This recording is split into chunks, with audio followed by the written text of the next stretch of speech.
அனைத்து பணியாளர்களின் கவனத்திற்கு. இப்போ இந்த ஃபேஸ் கேப்சரில் வந்து ஃபேஸ் கேப்சர் ஆக மாட்டேங்குது, அந்த ஃபேஸ் கேப்சர் வந்து டிசேபிளாக இருக்குது. அதனால் நம்ம இப்போ என்ன பண்ணணும் அப்படின்னு பார்த்தீங்கன்னா, இகேஒய்சி வெரிஃபை பண்ணி வைங்க. வரக்கூடிய பெனிஃபிஷரிஸை நீங்கள் விட்டுறாமல் வந்த பெனிஃபிஷரிகளுக்கு ஃபஸ்ட்டு இகேஒய்சி வெரிஃபை பண்ணி வைங்க. அது எப்படி பண்ணுறதுன்றதை நான் போடுறேன், இந்த வீடியோ பார்த்துங்க. ஃபஸ்ட்டு இங்கே வந்து ஒரு ப்ரெக்னென்ட் உமன் வந்து அழகு பிரியான் இருக்காங்க, அவங்களுக்கு டச் பண்ணி உள்ளே போகிறேன் நான். ஆல்ரெடி இவங்க வந்து மொபைல் நம்பர் அன்வெரிஃபைடில் இருக்காங்க, இருந்தாலும் அதை ஸ்கிப் பண்ணிவிட்டு உள்ளே ப்ரொசீடு கொடுக்குறேன். ப்ரொசீடு கொடுத்ததும்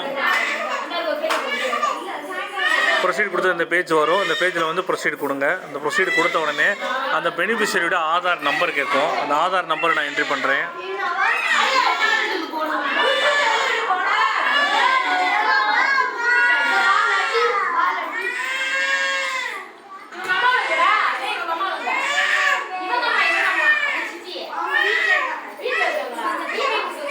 அந்த கேப்சா வந்து எனக்கு சரியாக விசிபிள் ஆகலை, அதனால் நான் ட்ரை அனதர்ன்றதை கிளிக் பண்ணனால எனக்கு திரும்ப ஒரு கேப்சா வந்திருக்கு. அதை கொடுக்குறேன். 61MT7R கொடுத்துட்டு நெக்ஸ்ட்டு கொடுத்துட்றேன்.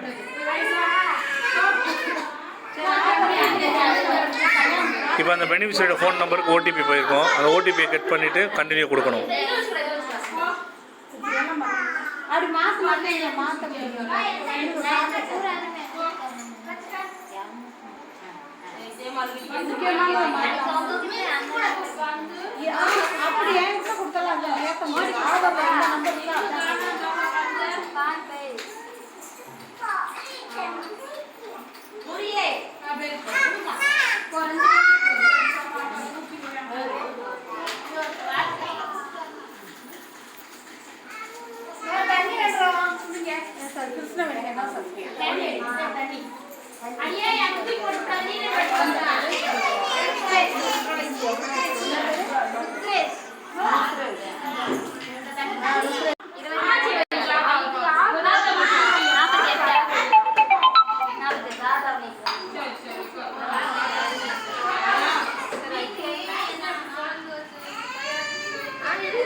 இந்த ஓடிபி என்ட்ரி பண்ணிவிட்டு கண்டினியூ கொடுத்துருங்க. கண்டினியூ கொடுத்ததுக்கப்புறம் அலோவ் கொடுக்குறோம். இந்த அலோவ் கொடுத்ததுக்கப்புறம் நம்மளுடைய இகேஒய்சி வெரிஃபிகேஷன் வந்து கம்ப்ளீட்டட்னு சொல்லி வரணும். வந்துருச்சுங்களா?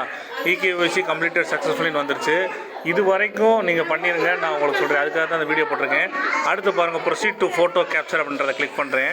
கிளிக் பண்ணிவிட்டு அக்செப்ட் கொடுத்துட்றேன். அக்செப்ட் கொடுத்தா இந்த ஃபேஸ் வந்து எடுக்கக்கூடிய இடத்துல நமக்கு கேப்சர் அப்படின்றது டிசேபிளாக இருக்குது. சரிங்களா? எனேபிளாக இல்லை. அந்த ப்ராப்ளத்தை இப்போ சார்ட் அவுட் பண்ணிகிட்ருக்காங்க. அதனால் திரும்ப அந்த பெனிஃபிஷரியை வர வச்சு நம்மளால் எடுக்க முடியாது. அதனால் வந்தவங்ககிட்ட ஃபஸ்ட்டு இகேஒய்சி வெரிஃபை பண்ணி வைங்க. வெரிஃபை பண்ணிட்டீங்கன்னா அடுத்து அந்த பெனிஃபிஷரியை நீங்கள் ஈஸியாக ஃபோட்டோ கேப்சர் எடுத்து முடிச்சிடலாம். சரிங்களா? மொத்தம் 2 ப்ராசஸ்ஸு. நமக்கு இகேஒய்சி ஒரு ப்ராசஸை கம்ப்ளீட் பண்ணிடுறோம்.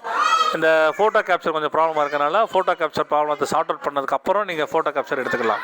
சரிங்களா? அதனால் வந்த பெனிஃபிஷரிஸை இகேஒய்சி மட்டும் வெரிஃபை பண்ணிவிட்டு பேக் கொடுங்க. இகேஒய்சி பண்ணியாச்சுல. இப்போ பாருங்கள், நான் இந்த ஃபேஸ் கேப்சர் வந்து வெளியில் வரணும். மேலே டாப்பில் ஒரு ஆரோ மார்க் இருக்குங்களா, பேக் ஆரோ மார்க்கு. அந்த பேக் ஆரோ மார்க்கை டச் பண்ணி பின்னாடி வந்துட்டேன். கோ பேக் அப்படின்றது கொடுத்துட்டேன். பின்னாடி வந்துருச்சு. திரும்ப கோ பேக் கொடுத்துட்றேன். இப்படி தான் வெளியில் வரணும். சரிங்களா? சும்மா நம்ம வெறும்னா வெளியில் வந்துட முடியாது.